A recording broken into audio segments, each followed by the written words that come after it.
Hi అండి, ఎలా ఉన్నారు మీరంతా? మీరు బాగుండాలి, బాగుంటారు అని మనస్ఫూర్తిగా కోరుకుంటున్నాను. వెరీ గుడ్ మార్నింగ్ అండి.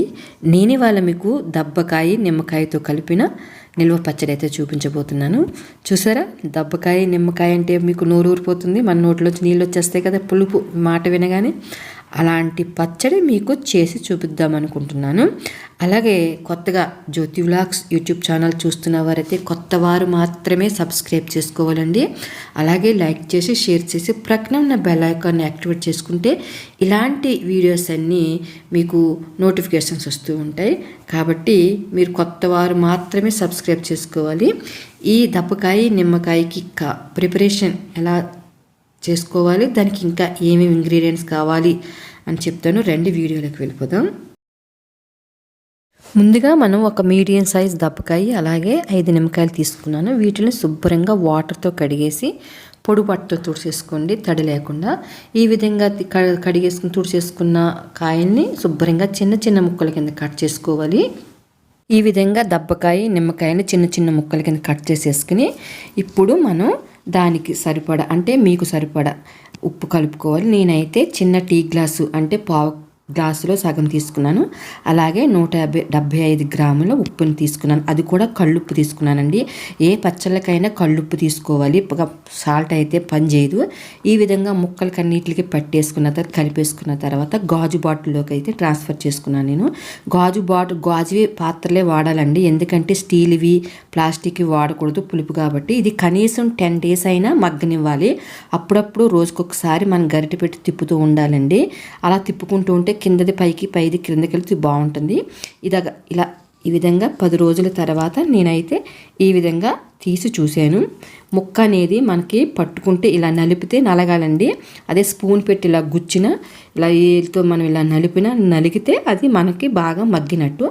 ఈ మగ్గిన తర్వాత మనం ఇప్పుడు తతిమ ఇంగ్రీడియంట్స్ అన్ని 1 by 1 కలుపుకుందాము రండి. నేనైతే 175 గ్రాములు సేమ్ ఉప్పు ఎంత తీసుకున్నానో కారం కూడా అంతే తీసుకున్నాను. సేమ్ చిన్న గ్లాసే వేసానండి. 175 గ్రాములు కారం తీసుకున్నాను. ఈ విధంగా కారం వేసుకుని మీకు కొంచెం ఎక్కువ తింటే కొంచెం ఎక్కువ వేసుకోండి, లేదు తక్కువ తినేవాళ్ళు తక్కువ తినకండి. ఎందుకంటే నేను ఎలా చెప్తున్నానంటే అందరూ ఒకలానే తినరు కాబట్టి కారం ఉప్పును ఆ విధంగా చెప్పడం అయితే జరుగుతుంది. కారం వేసుకున్నాం కదా, ఇప్పుడు ఒక స్పూన్ పెద్ద స్పూన్తో 1 స్పూన్ ఆవపిండి వేసుకున్నాను. అలాగే 1 స్పూన్ మెంతిపిండి, అది కూడా 1 స్పూన్ సరిపోతుందండి, అంతకంటే ఎక్కువ వేసుకోవద్దు, మళ్ళీ చేదు వచ్చేస్తుంది. 1 స్పూన్ ఆవపిండి, 1 స్పూన్ మెంతిపిండి, 1 మీడియం సైజ్ వెల్లుల్లి గడ్డ తీసుకోండి.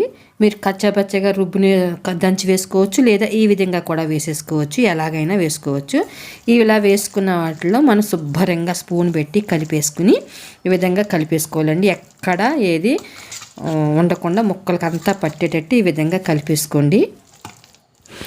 మొత్తం మసాలాలన్నీ కలిపేసుకుని ఈ విధంగా పెట్టుకోవాలండి. మీరు ఇలా పెట్టుకోవచ్చు, లేదు మొదట్లోనే ఉప్పు కలుపుతున్నప్పుడే ఈ మసాలా మనం రెడీ చేసుకున్న మసాలాలన్నీ కూడా కలిపేసుకుని పెట్టేసుకుంటే ఆ విధంగా 10 రోజులు ఉంచేసుకుంటే సరిపోతుంది. లేదు ఈ విధంగా కూడా కలుపుకేసుకోవచ్చు. కాకపోతే నాకు ఇలా అలవాటు కాబట్టి నేను ఈ విధంగా కలుపుకున్నాను. ఈ విధంగా కలుపుకున్నదైతే 3 days మాత్రం ఉండాలండి, మగ్గాలి. మసాలాలన్నీ మగ్గితేనే బాగుంటుంది. లేదు ముందే కలిపేసుకున్నాము అంటే పూర్తిగా 10 రోజులు ఉంచేసుకుంటాం కాబట్టి పూర్తిగా మగ్గిపోతాయి, ఇంకా అప్పటి నుంచి వాడేసుకోవచ్చు.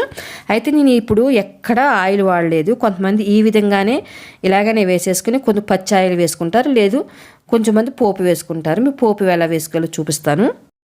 ఇప్పుడు స్టవ్ వెలిగించి దానిపైన బాండీ పెట్టుకుని నూనె కాగిన తర్వాత 1 టీ స్పూన్ ఆవాలు, 1 టీ స్పూన్ శనగపప్పు, అలాగే 1 టీ స్పూన్ మినప్పప్పు, అలాగే 1 టీ స్పూన్ జీలకర్ర వేసుకుని ఇవి దోరగా వేయించుకున్న తర్వాత 1 రెమ్మ కరివేపాకు, 2 ఎండుమిర్చి కలిపేసుకుని వేసేసుకోండి. ఎక్కడ మాడనివ్వకండి. పోపు రెడీ అయిపోయిన తర్వాత చల్లారిన తర్వాత మాత్రమే ఈ విధంగా మనం రెడీ చేసుకున్న దబ్బకాయ నిమ్మకాయ పచ్చళ్ళు పోపు విధంగా వేసుకోవాలండి. నేను మొత్తం అంతా పచ్చట్లో వేసుకోవట్లేదు, కొద్దిగా మనకి ఎప్పుడైతే కావాలో అప్పుడు వేసుకుంటే చాలండి. మొత్తం పచ్చళ్ళలో వేసుకుంటూ నూనె వాసన వచ్చేస్తుంది కాబట్టి ఈ విధంగా వేసుకుంటే కొంచెం తీసుకుని మనకు అవసరమైనప్పుడు అప్పుడు తాలింపు వేసుకుంటే పోపు పెట్టుకుంటే సరిపోతుంది. ఫైనల్గా ఇది దబ్బకాయ నిమ్మకాయ కలిపిన నిల్వ పచ్చడి. చాలామంది పెరుగన్నంలో ఏదన్నా పచ్చడి ఏదన్నా పెట్టుకోవడం అలవాటు ఉంటుందండి. ఈ విధంగా దబ్బకాయ నిమ్మకాయ కలిపిన ఈ పచ్చడి పెట్టుకుంటే చాలా టేస్టీగా, చాలా పుల్లగా, చాలా భలే బాగుంటుందండి. ఒకసారి మీరు ట్రై చేసి కామెంట్ సెక్షన్లో ఎలా ఉందో నాకు షేర్ చేయండి. అలాగే మీ ఫ్రెండ్స్కి, మీ నైబర్స్కి కూడా షేర్ చేయండి. ఈ పచ్చడి మీరు చేసుకుని, ఈ నిల్వ పచ్చడి మీరు చేసుకుంటారని కోరుకుంటున్నాను.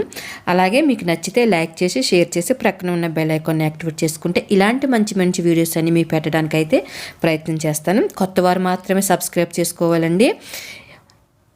మళ్ళీ నెక్స్ట్ వీడియోలో మంచి వీడియోతో మళ్ళీ కలుస్తాను. Keep watching my Jyothi vlogs YouTube channel. నమస్తే అండి, ఉంటాను మరి.